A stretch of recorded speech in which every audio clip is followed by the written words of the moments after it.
Welcome to the Alcohol Free Life podcast, brought to you by thesoberclub.com. I'm Janey Grace. This is for you if you've quit the booze or you'd like to, or maybe you're just sober curious. I'll bring you tips and motivation without any judgment, and there'll be inspiration from experts, quit-lit authors, and sober heroes.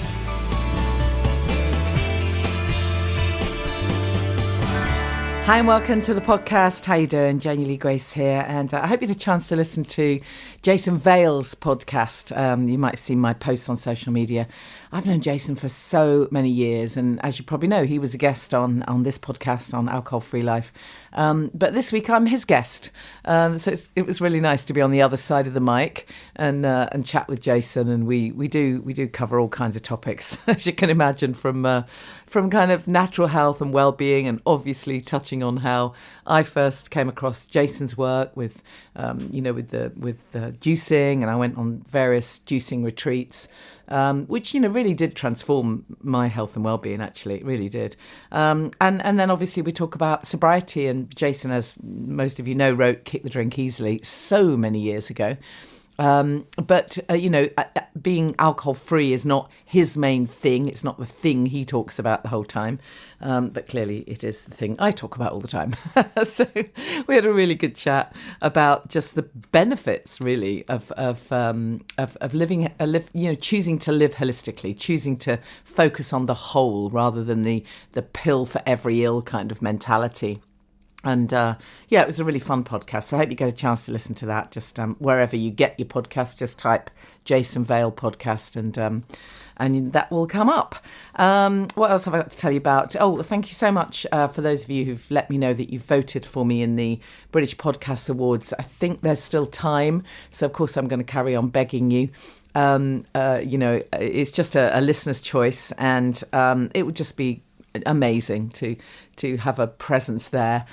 So if you're willing to do that for me, there's a link in the show notes, or you can just go to britishpodcastawards.com, click on listener choice. It's the listener's choice, and type the name of the podcast there, Alcohol Free Life, Janey Lee Grace. And then you do have to wait until they send you an email, and you have to click it and verify who you are. So it only takes a couple of minutes, but it would just be massively appreciated. So thank you in advance for that.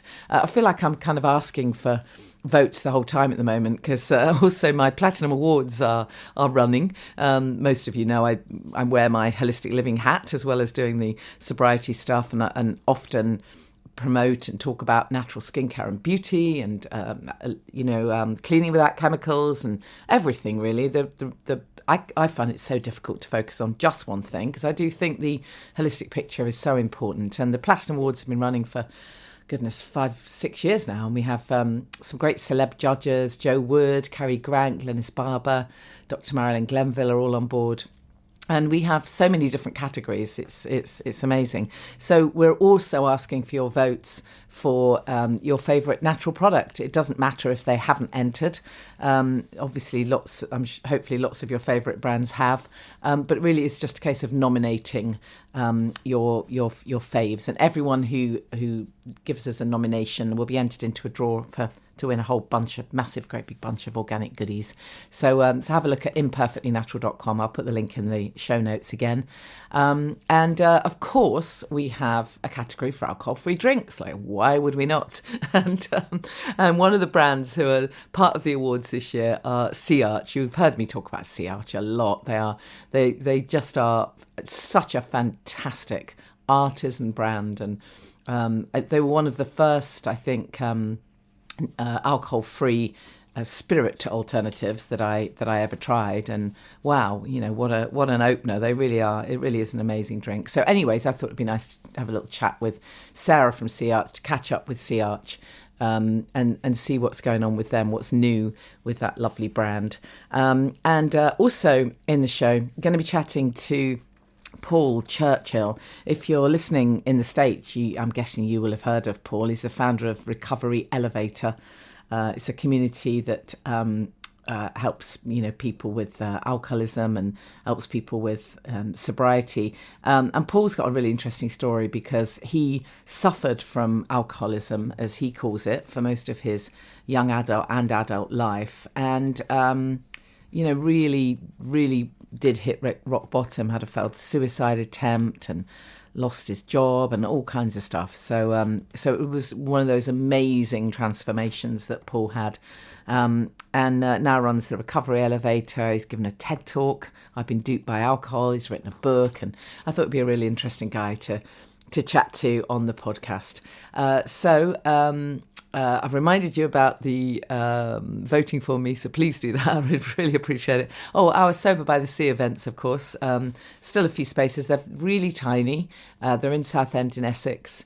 And it's going to be a really lovely day of self-care. It doesn't matter whether you're sober or been sober for years. It's really about focusing on visioning the new you. Sounds very grand, but we are actually going to do a vision board, and we're going to do a few really cool things that help you hopefully leave feeling completely empowered.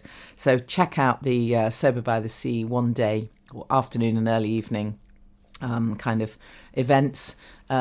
We've got there's one on August the 21st that has some spaces, and you could register your interest for any of the others that the spaces might juggle about.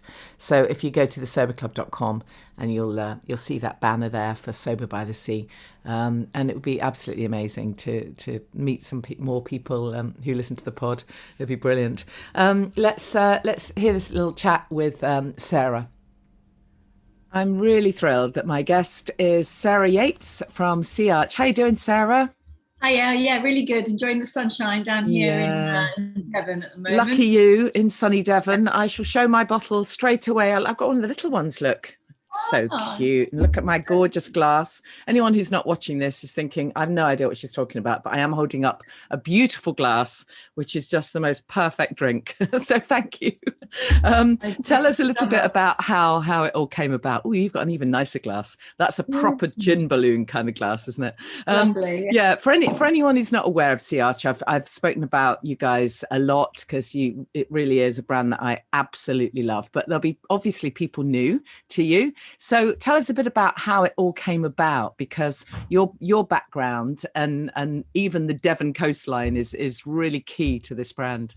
Yeah, I mean, I'm Devon born and bred, I brought up here, and we ended up having a wine bar in Torquay. And we began to notice that more and more people were wanting to drink something, wanted to enjoy the social experience of the evening or the lunch, but not necessarily drink alcohol. So we decided to have a go at making one ourselves. Also, because we're from Devon, we wanted to have the coastline as part of our product. So we do use samphire and sea kelp. Yeah. So just tell us a bit then, for anyone who's new to this, just explain this process. Some brands, who make these kind of drinks, actually it starts with the alcohol and then the alcohol is removed, and some don't have any alcohol. So how does it work for you? And just explain the sort of, the ABV aspect. Yeah, I mean, the botanicals are individually, the flavours are extracted individually from each botanical. Some of the botanicals are steeped in alcohol, and then the alcohol is removed through a process. Some of them have no alcohol involved at all, like a steam distillation process, where the distillation goes through and it's steamed, so it's heated to a great heat, goes through the botanic, and that gets the flavour, extracts the flavour really well. And there's some new vacuum style, which puts it around at enormous speeds, and that extracts the flavour. So there's lots of different processes now, and that's getting better, like I said, getting better and better now, extracting the flavours. So yeah, and we have, our product is actually less than 0.5, it's something like 0.4. Alcohol is a really good way to hold and extract flavour. So we do use, there is alcohol involved in our one here, although we have now developed a zero, so less than 0.02 to 3. Yeah. So it's just important to stress, in case anyone's listening to this kind of thing for the first time, that anything, under 0.5 is considered no alcohol effectively in the UK, because what we always say is, if you were to have an orange juice or you were to have a banana, it's about the same amount. It's a trace amount. It's not going to affect your sobriety. I think that's the important thing. When people are brand new to all of this, they sometimes think, oh my goodness, I've seen 0.5 on the bottle, that means I can't have it. Yeah, yes, absolutely. And there is still a lot of confusion and around this 0.5 and less than and non-alcoholic and alcohol free. There's still a lot of blurred lines and sort of muddy waters about it, really. But I think they are trying to clarify it in Parliament. They are trying to get something through to actually make sure that we can all call it zero. Yeah, that would be good. There's a lot more than that in all sorts of other things, bread. Exactly. Yeah. So just to be clear then, your brand, it really is an artisan brand, and the ingredients in it are actually just beautiful. This is not just, a spirit in inverted commas that's had the alcohol removed, which, this is way more than that. And I think that's what makes your product so unique, this really lovely blend of ingredients that are actually good for you. And so you can have it on its own, just served over ice. But of course, you can also mix it. So tell us about some of your favorite sort of concoctions. You gave me a couple of lovely recipes to include in the book. Tell us a couple of your favorites. I mean, with what we put together, it's obviously up to people's individual choice, but we like serving it with things like citrus and fruit, very light fruit juices and fruits and herbs. We like to keep it clean because it's such a clean drink, with no calories, there's no allergens, no sweeteners in it. It's very, very clean. So we like to try and make our concoctions, as you put them, or cocktails, quite clean as well, to keep that sort of idea going through. We use one where we called B's and C's, where there's a little bit of honey in it. There's cider vinegar and there's apple juice in it, and maybe a bit of soda as well. So that keeps it clean. It's the vinegar properties are quite good in it as well, and a few vitamins, things from your. So it's a nice clean drink, but it's a lovely unctuous drink as well. But to be honest, I like to drink it as a double measure over ice, little squeeze of lemon, and a nice tonic, and that's how I like to drink it the most, because I can taste those real layers of flavour. Yeah, definitely. That's how I've got mine now. It's just got a little bit of tonic with it, and I've dropped a couple of frozen berries in because it looks pretty. You probably can't see on the video here, but it's really nice. And a little slice of lemon. It's lovely. Tell us a little bit about your the cans that you now have, because these are a new edition, and this is just perfect. I've just found that just so amazing for traveling, because it's all very well having your kind of sober toolkit around you at home, but then if you're on the going off on a train or whatever, it's not always so easy to get hold of really nice grown-up alcohol-free drinks. So this is just a wonderful addition. Yeah, they've been amazing. I'm so glad we developed them and went into them, because they're going so well. They're great, obviously, in lockdown, people going out and about, you can pop one in your bag, you can have them for picnics. They're great. They're going to some very prestigious hotels in the Middle East, and they'll go into their mini bars. Yeah. So these we should say these are pre-mixed, so you don't have to get a tonic or anything. They're already ready to drink. We call it a C&T. This is the Rose C&T. So this is a double measure of our core spirit, our coastal juniper spirit. And then into that, in this one, there's a low calorie, very light raspberry and rose infused tonic. Our pink, slightly pink, I don't know if you can see there, but it's a very slightly pink colour. I've got a few raspberries in mine, as well as my pink lipstick on there. And the cans are also easy to recycle as well, which is also quite important to our branding, really. Yeah, sure. Talking about sort of sustainability and stuff, you're doing some work with the Seahorse Trust. Tell us about that. Yeah, we've done it. We've got together with them in sort of informal partnership, in that we're trying to raise awareness and just tell us a bit about what they do, because there might be people who don't know about them. Yeah, they've got the seahorses, their sort of lead species, but they are all about conservation in the ocean and habitats for seahorses and other coastal animals. And the founder, Neil Garrett Maidment, he's very proactive. He's based here in Devon in Topsham, but he does work throughout the world. They do surveys to find out how these animals live and what they do and their habitats, and then they try and promote, obviously, more sustainability, looking after the oceans. I think he's just done some sort of push for a judicial review into drilling into the oceans with the petroleum companies to try and stop that, because they are a species that's looking like it's going they're going to be extinct. I mean, I was looking at it today, and about 150 million are killed every year. Wow. For Chinese medicine, about 1 million for the curio trade, and you see wow, really? I had no idea. And the pet trade, about 1 million. So if they don't stop it, they will go extinct. So they are working hard. And like I said, it's the ocean looking after the habitats that helps all the other species, and they're an important part of that ecosystem as well, aren't they? It's not just one species alone. It's what everything that works around that. Brilliant. Just tell us where we can find the product then, Sarah. I don't know whether obviously everything's different at the moment, but at some point will we find you in more bars and cafes as well as online? Retail wise, we're with Ocado. Our cans are on Ocado as well as our bottles. We're also on Amazon Prime. We have our own website shop at www.seaarchdrinks.com. So yes, we are quite becoming more and more widespread out there in various farm shops, bars and restaurants. We're growing. We are growing nicely. Fantastic. Yes. Thank you so much for your time. I really appreciate it. I'm just going to have a little drink of mine. Cheers. Cheers to you. That's so lovely. So lovely. Oh. Very elegant. And, it's lunchtime and who cares, right?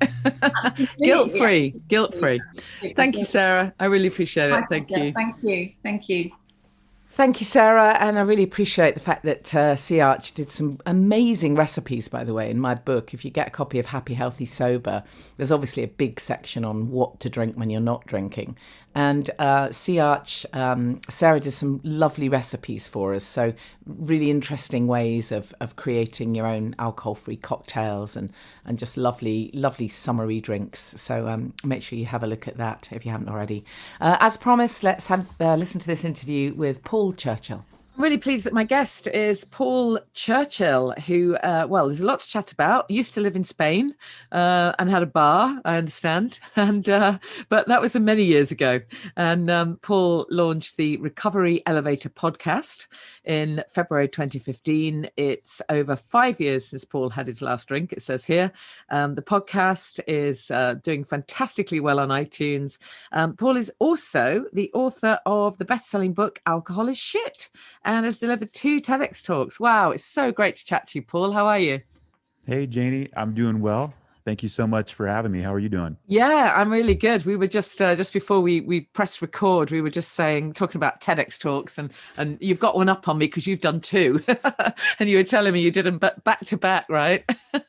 Yeah. I said yes to both engagements, and then I got the dates, and I said, wait a second, these are 7 days apart. As you know, one of them is a lot of work, but just practicing public speaking, and it was a good exercise, and I'm glad I did both of them. Yeah, fantastic. Well, we've got loads to talk about, but let's just take it right back then to when you owned a bar. I'm guessing your life was very different then. Tell us a little bit about what was going on for you and how the change came about. For sure. Okay. So I've always been an entrepreneur, and I've done things a little different. And in elementary school, I was the kid that showed up with soda pops and candy in my backpack and set up shop at lunchtime. And I had a job in the banking industry. And right before I graduated college, I just said, nah, that's not exciting me anymore. I studied abroad in Spain. I loved it. And I loved to party. I loved alcohol. I was a normal drinker for about 7 years. And then I went back to Spain and I started a pub crawl, which could be a whole different story in itself. As me and my 3 friends, we had 70 people on average 4 nights a week in Granada, Spain. And then that's where I met my future business partner. When I graduated college, I moved out there, bought a bar in Granada, Spain from ages 24 to 27. And it was the best time of my life, as you can imagine, being a young bar owner in a different country, partying every night, the people you meet. but it was also the worst. It was also the hardest time in my life, because that is when the addiction to alcohol really took hold. And looking back, I had a drinking problem before moving out to Spain. But if you can just put that on paper and say, okay, drinking problem, moving to Spain, buying a bar, I wonder what's going to happen, Janey. And a dumpster fire, can't indeed. guess. Yeah, exactly. Right. And eventually ended up walking away from that. It was incredibly humbling overall. And, but I think it was a smart decision. There was a time at the end where, this was my morning routine for about the last year after blacking out every night a week. I mean, that's like 15 to 30 drinks there. I'd wake up at 6 a.m. and I would drink a box of wine and 2 beers that were microwaved, and all about a 10-minute experience. And the anxiety got so bad that I was just blacking out to appease the anxiety. And one time I blacked out for like 3 or 4 days because I took a bunch of Ambien, woke up from that and said, "Ooh, my goodness, like I'm probably not even going to survive this." So I walked away. And I thought the drinking was going to stay on that side of the Atlantic, and it did a little bit, right? This is called the geographical cure, which helps. It doesn't cure things, but it does help, right? If you're in an environment where drinking is the norm, and it's not conducive to wholeness, to happiness, without copious amounts of an external substance, then something needs to change. So I did make a smart decision, moved back to Colorado, and then in 2010, went to grad school in Seattle, Washington. And on January 1st, 2010, I quit drinking. I lasted 2.5 years. I wasn't doing anything as far as working a program, no community or anything like that. But I lasted 2.5 years on willpower. And it was great, most of it, but the tail 6 months of that, when it's called a dry drunk, in the space of recovery, it got a little painful. And I was looking at it through the lens of a sacrifice. It's like, I'm doing everything that everyone else is, and I'm just not drinking. And eventually, willpower is a finite muscle that I drank.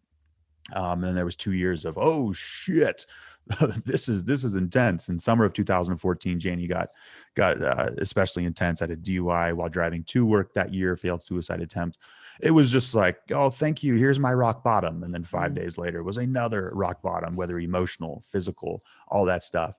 And then finally on September 7, 2014, I quit drinking.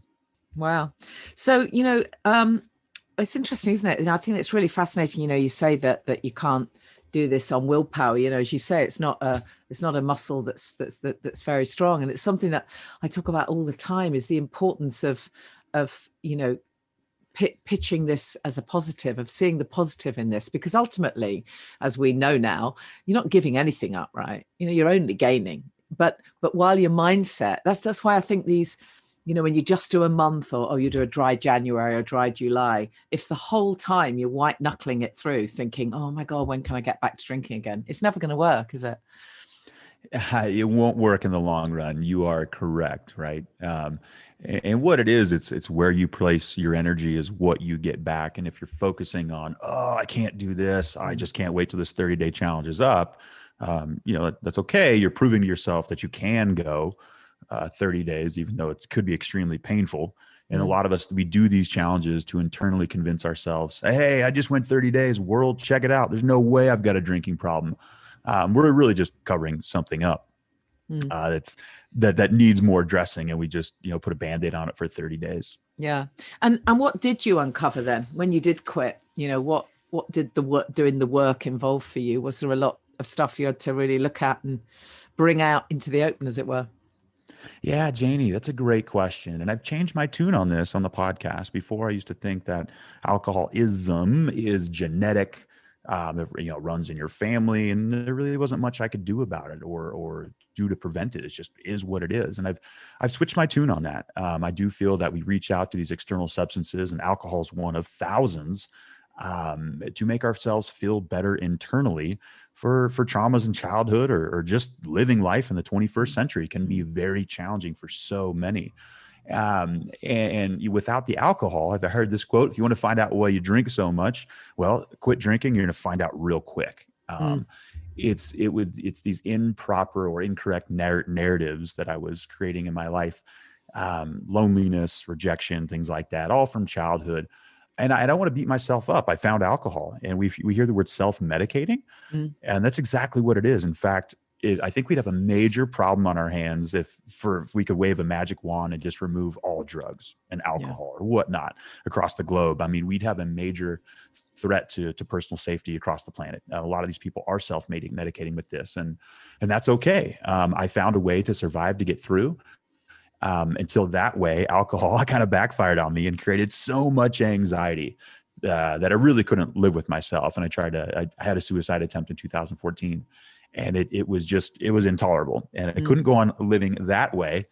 And I feel the purpose of an addiction is to really flex us to a moment where we have exhausted all thinking mind options, right? And these are like ways of moderating. I'm sure you've heard hundreds, and some of them are somewhat comical.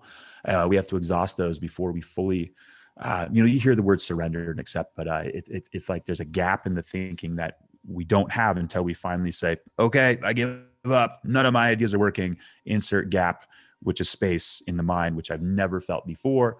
And I recall the first day I quit, or 6 days before I quit drinking, I had an intense moment of this. And I heard the birds the next day for the first time since I was a child. It's like, whoa, this is really neat. I still want to drink, that life has not been solved yet. But there was a new dimension that entered my life, and that was space. And at year 3 or 4, a spirituality dimension entered, which I didn't seek, I didn't go after, it just kind of showed up. I think an addiction does serve a purpose. This is called, evolution, right? This is called endowment theory in biology, where everything serves a purpose. There's nothing that happens that doesn't fit with the totality of the universe or to help people grow. And so I've really phrased my narrative around the addiction, the drinking problem, as something that was bad, that malfunctioned, and, there's something wrong with me, to, okay, this is just my body screaming, or getting louder and louder, eventually to a scream of saying, hey, we need help in these areas. And I feel addictions represent part of our personalities that are out of balance and need some care and attention. Yeah, absolutely. And what helped you in the early weeks and months? What kind of support did you get, if any, and what did you find was most beneficial? For sure.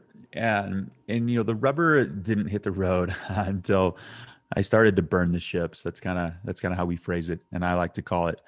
And what I mean by that is having honest, authentic, vulnerable conversations of what's really going on. I expected my therapists, my family, to all be able to read my mind about my drinking. They can't. And so I remember of May of 2014, 3 months before I quit drinking, I told my parents and my brother, I was like, hey guys, this is a real deal. I'm going to need your help. This is how much I'm drinking. This is how much I drank this weekend when you thought I wasn't drinking, things like that. I remember at the end of that summer, I told my fantasy football league over here on this side of the pond. Those are real popular. Another way of camaraderie with your guys. And I thought all my friends were going to leave me. The opposite happened. I was actually moved closer with connection with them. So the more authentic communication I had with people close to me in my life, and this is burning the ships, these are having one-way conversations that you can't unhave these conversations. Inevitably, that creates accountability. And with that accountability, it always opens the door to community. So with the accountability, you're more vulnerable, you build those connections, and then the community component shows up. And so, I started burning the ships, having those intense conversations. And then I did quit drinking on September 7.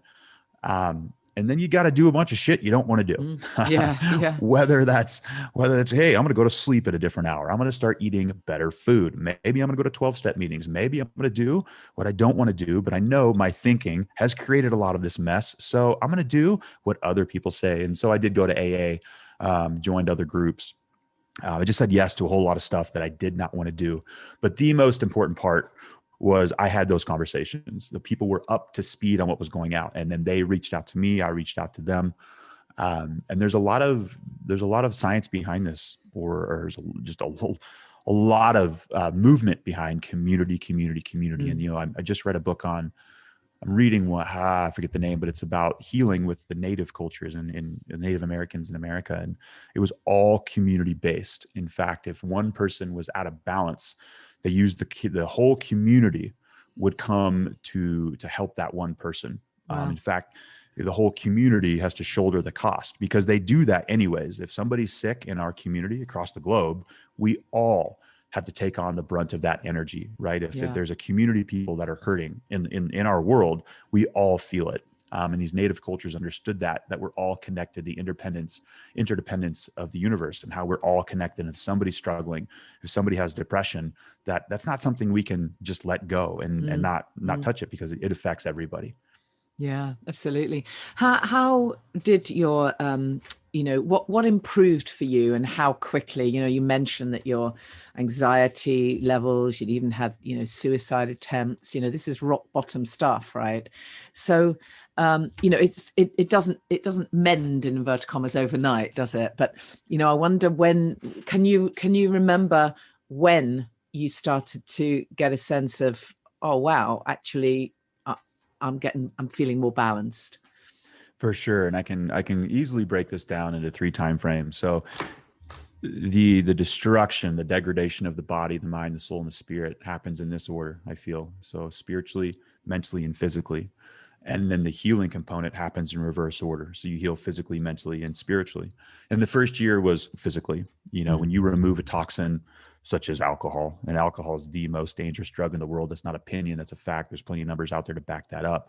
You're going to physically feel better when you're not ingesting a flammable, right? Alcohol kills. You just drink enough of it in one sitting, you'll find out. Please don't test that. Yeah, absolutely. Yeah. So physically I felt better. I thought I wasn't a good runner, but now I can run. I lost weight. And real quick, the weight loss thing, if you're wanting to quit drinking, and you do and expect to lose weight, but your body does the opposite, it puts on 20 pounds, trust the body. You're most likely you're getting your caloric intake from alcohol, right? Depriving yourself of nutrition and things. So I don't like when people quit drinking to lose weight. I don't, but that's okay too. If that's your entry point, that's fine. So yeah, physically I started feeling a lot better. Couple that with eating properly. I read a book called The All Day Energy Diet. It was fantastic. And that was about first year and a half. Your sleep gets better, all of that stuff. I can breathe through my nose now. I can start addressing the breathing. And years 2 and 3 were the mental component. Anxiety was like 90% better, but still there was some residual anxiety there. And so that was me sitting toe to toe with anxiety, depression, and not turning to alcohol, right? It's like, oh shit, this sucks, but I'm not going to drink. So now what? Insert nature, insert yoga, running, talk therapy, all kinds of stuff, community with other people. Now, year 3, as I mentioned earlier, a spiritual dimension had shown up. And I feel this is the true motive behind all addictions. It's for us to search, because we if we ride the addiction out long enough, 2 things are going to happen. Number 1, we're going to die, or number 2, we're going to say, I can't live like this anymore. I just can't go on, right? Really, all addictions lead to the same route: wholeness. One way is incredibly painful. You ride it to the bitter end and you die from it. The second way is also painful, but it's a hell of a lot more rewarding. And that's when you say, I can't go on living like this. Enter a new dimension, a new way of life. You depart from the thinking mind. And that's the most important thing that happened year 3 for me, is I recognized that I wasn't the voice inside the head. We quit drinking to eventually start work with the thinking. It's the thinking and it's the thoughts that we're fully identified with that get us into really rough situations. And so recognizing that I wasn't the thinking mind, and that's when the split happens. I mean, I had that moment even in recovery. It was like, oh my God, like what is going on here? And then it flips. Who is the I? Like, I can't do this. I'm not drinking, but something's going on. Who is the I? Wait a second, I'm not the I. It's a really beautiful process. That what happens if you go down the recovery path long enough, I feel that eventually you have to address the thinking. It's the thinking that leads to the thoughts. And it's the thoughts that lead to the same actions that lead to the same result. It's like this cycle that we still relive over and over, but there's no alcohol. The thing is, when there's alcohol in your life, it is impossible to see the cycle. You have no awareness. Absolutely. There's no separation. Yeah, I totally believe that. Yeah. You put that really well, actually. And I love that, the way you kind of break down the years, because, I've spoken about this on the podcast a lot. The fact that, when I was in my first year, I was sort of thinking, I wonder if, when I get to the end of this year, that's kind of it. There's nothing to look forward to. Everything's going to go kind of flat. But you're absolutely right, because years 2 and 3 bring new things, new sort of delights almost. And I love the fact that this is such a naff phrase, that gift that keeps on giving. I hate the goddamn phrase. In fact, I've got a challenge out there for anyone who can think of a better one that means the same thing. But it is true, year on year on year, there's something else that sobriety brings, some other gift, some other, experience. And that's what I think is just absolutely amazing. And are you 6 years now? Just over 5 years? Almost 7. Almost 7. Oh, wow. This Your bio needs to be updated. So, yeah. Wow. So 7 years. Brilliant. And, you hear of celebs, don't we, who are kind of, still talking about being 34 years sober. And, I wonder why it is such, well, I guess I know why, but is that something that occurs to you that every year brings something else, brings another reason to stay sober, if you like? Yeah, I like how you phrased that earlier, after you do a year and what's next? And now I'm like, pump the brakes. It's almost too much. Too much is coming at me sometimes. There is no top of the mountain. And I think that's by design. Yeah. But there's this inner work that needs to be done. And I think it flips. When we first quit drinking, everything's external, and that makes sense. I'm going to stop drinking alcohol, external. I'm going to start talking with other people. A lot of it's external work. Yeah. Number one, I think it's because going internal when we first quit drinking is a little too much, a little too painful. Absolutely. Yeah. Yeah. But with that, eventually you the meditation thing starts to show up more and more. It's sitting toe to toe with those thoughts and being with those uncomfortable emotions up until the brink of, okay, I need a drink. And it's the beautiful part about this, where the journey has taken me. It's incredible. And there's, we often put ourselves in the back of the societal queue, people that struggle with an addiction, but we can do something as a group that society can't do. And you just turn on the news, doesn't matter which country you're in. And there's such a divide on the world these days, on the micro, like individual countries, and the macro overall. But what we can do, and I've seen this over and over, that other people can't do, is we can come together in a room and put all of our differences aside and work together towards one common goal. I've been in the rooms of AA in our own communities. We've weathered elections. We've weathered all kinds of turmoils, a pandemic, and we don't even care about that stuff. We don't care about who's right and wrong and red and green or blue and colors and this and that.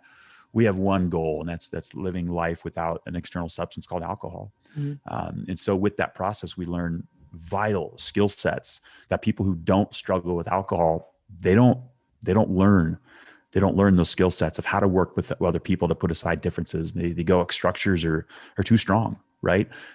We get a level 10 lesson of surrender and acceptance. And there's a phrase that says you can either be right or you can be at peace.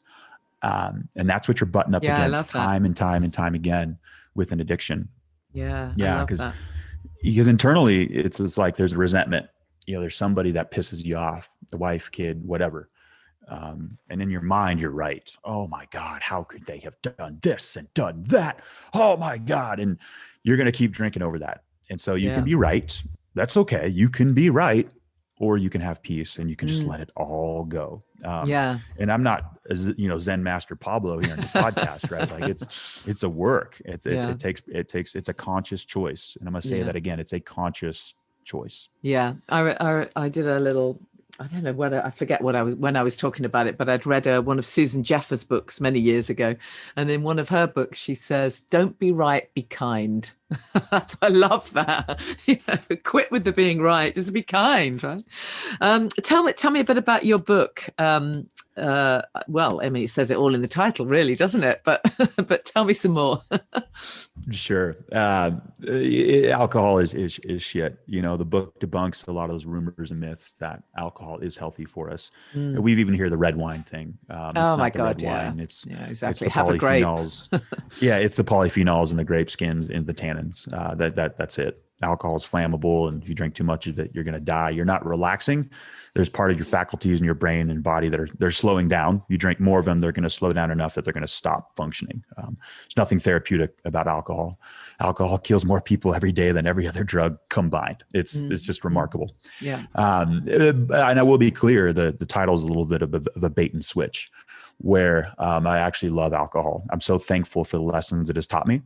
I almost lost my soul with alcohol, and therefore I had to go back and retrieve it, find out how to love myself again. And so I wouldn't be the person I am today. And right now, I travel the world. I was just in Costa Rica last year looking at hotels and excursions and beaches for our upcoming sober travel trip. I've got a really cool life.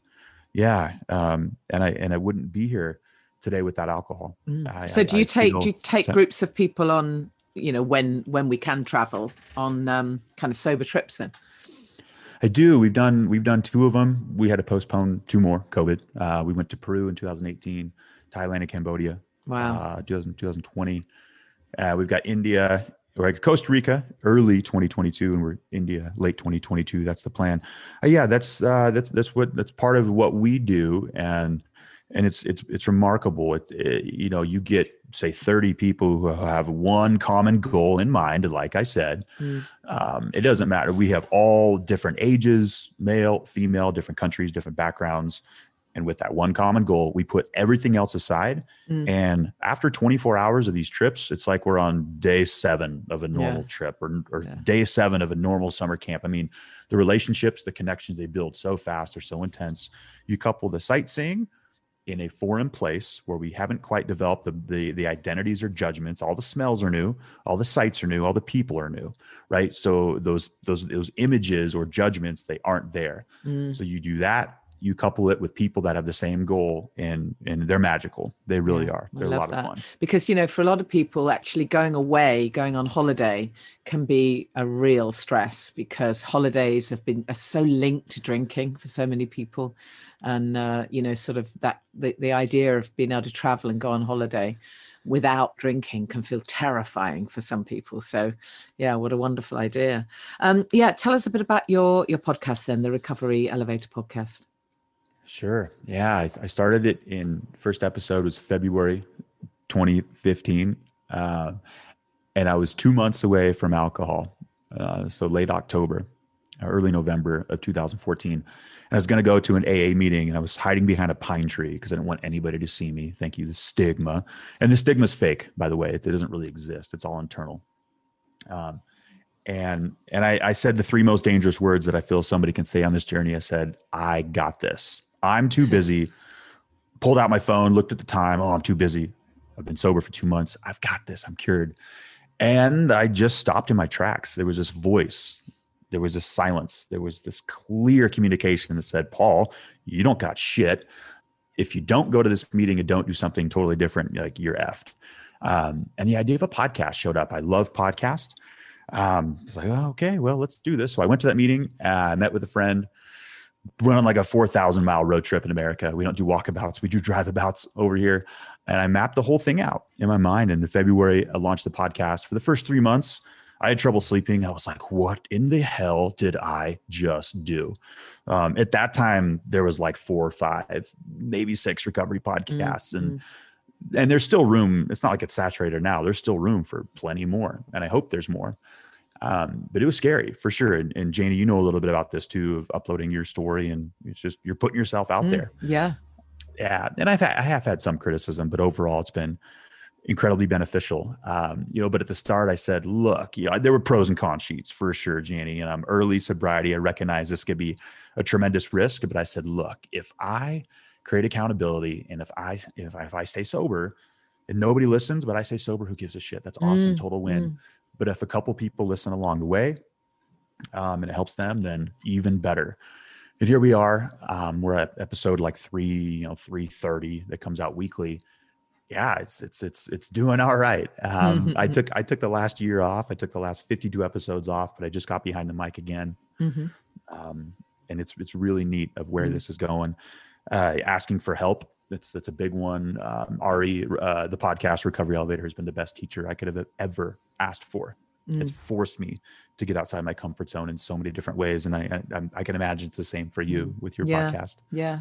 Well, I've been in radio for years, and yet I hadn't done a podcast, because it just felt too, I don't know, I didn't know anything about it and how to go about it. I didn't know if anyone would listen. It's very different being hired as a radio presenter. We've got 9 million listeners on radio too, but that's not my problem, right? So, but when all of a sudden, if I'm doing a podcast, it's just little old me. And so, yeah, I was the same really. But again, the same as you, it's a case of, well, I'm going to do this anyway. And if you get some listeners, great. And if you don't, well, that's all right. We'll see what happens. But actually for me, podcasts were what absolutely kept me sober, because I didn't even tell anyone that I'd ditched the booze. I felt such shame. I didn't tell anyone. But it was literally through getting inspired through podcasts that made the difference. So yeah, I do think they're massively important. So tell us about the community and all the work that you're doing now. Sure. And so really not much of this was planned. Started a podcast to stay sober. That was it. But eventually the listeners and the community members told me where to go next. And I had a listener say, hey, let's do a community. Did a community. Then we went from a free to paid group. That was a challenge. For some reason, people feel that you shouldn't charge in this space and AA is free. Well, I just went to an AA meeting this morning, Janey, and I put $2 in the basket. So someone goes to AA and it's free, you're a cheapskate. Even that's not free, and I'm happy to pay for it. But I started the group 2016, and now we have 4 groups. We capped them at 350, and the reason why is it's called the law of 150. And neurologically, the human brain is only able to develop intense connections with 150 people. Now we're at 350, which is double that plus a little bit, but half of our members don't post, right? So that still brings us back down to like the law of 150. Now Hutterite and Amish colonies, they also split at 150. So I kind of accidentally just reached this solid conclusion. Once we got over that, people would cancel because intimacy is lost. And so, yeah, it's $24 a month, and we've got over 70 chats, webinars a month, different titles. We have for parents, for singles, for men, for women, all kinds of different themed chats. You pair people with accountability partners. A lot of great dialogue happening on the Facebook group. Yeah, I think it really is everything, isn't it? That connection with other people. And I think, over this last kind of year and a half, with everything that's been going on, that's been, I think, just the most difficult thing is that when people have been feeling, alone, it's crippling, that loneliness. I had a guest on the podcast a couple of weeks ago on navigating loneliness, and what was really interesting having this conversation with her was that, she was saying that you don't have to be alone to feel lonely. It's just that you're not having the connections with the people that have had shared experiences, and that's the critical piece, isn't it? We might have a family around us, we might have a bunch of good friends, but they haven't been through the same stuff. That's a good point. Yeah, great way to say that. The loneliness, isolation, especially from COVID, we're going to be dealing with that for a while. Once this pandemic subsides, which I think we're on the tail end of it, the pandemic that was already here, which is mental health, addiction, anxiety, depression, is really come to the forefront. Yeah, it certainly has in the UK, and I'm guessing it has over there too. Yeah, definitely. Yeah. Wow. Well, we could talk forever, but just give us your website then, Paul, where people can find out more info. Yeah, Janey. So it's recoveryelevator.com. We do courses. We've got one in July, starting July 1st, and Instagram at Recovery Elevator. Those are 2 big ones. Brilliant. Yeah. I really appreciate it. Thank you so much. It's great to chat to you. Yeah, you too, Janey. I checked out your website and you got a great project going on. Keep up the good work. Thanks for having me. Thanks, Paul. Make sure you check out the soberclub.com if you're interested in a really tiny, small, supportive group, but with masses of content. You know where we are, thesoberclub.com. Don't forget to vote for me in the British Podcast Awards. Listener's Choice, would appreciate that so much. You know where to find me, by the way, if anyone wants to reach out, always reach out if you're struggling. I know I say this pretty much every week, but I still get, messages sometimes from people who say, well, you said reach out, so I'm doing it, because I haven't actually got anyone to tell how I'm feeling. And I really do think that is the key, because when you're in this funk, you do feel like you're the only one who feels that way. You really do feel that nobody else has ever gone through any of the things that you're going through, and you feel as though there's no way out. So, just by being challenged to actually just share what's going on with somebody else, it can really make a massive difference. So absolutely always reach out if you need support. As you've heard from today's podcast, there's loads of different groups and opportunities available to connect with other people and to get the support you need. You find what jives with you, really. And so, just don't keep it all to yourself. You can find me on Instagram and Facebook and everywhere else, and it's at Janey Lee Grace, and I'm easy to find there. And do keep me informed as to what, if you enjoy the podcast, please let me know, and let me know your favourite episodes. I'd love to know what resonates, and if you've got any suggestions for guests for the future, I would absolutely love to hear that as well. See you next time. Thank you for listening to the Alcohol Free Life podcast, brought to you by the Sober Club. Please rate and review. And if you want support, accountability and inspiration, and you want to live your best life without the booze, check out thesoberclub.com.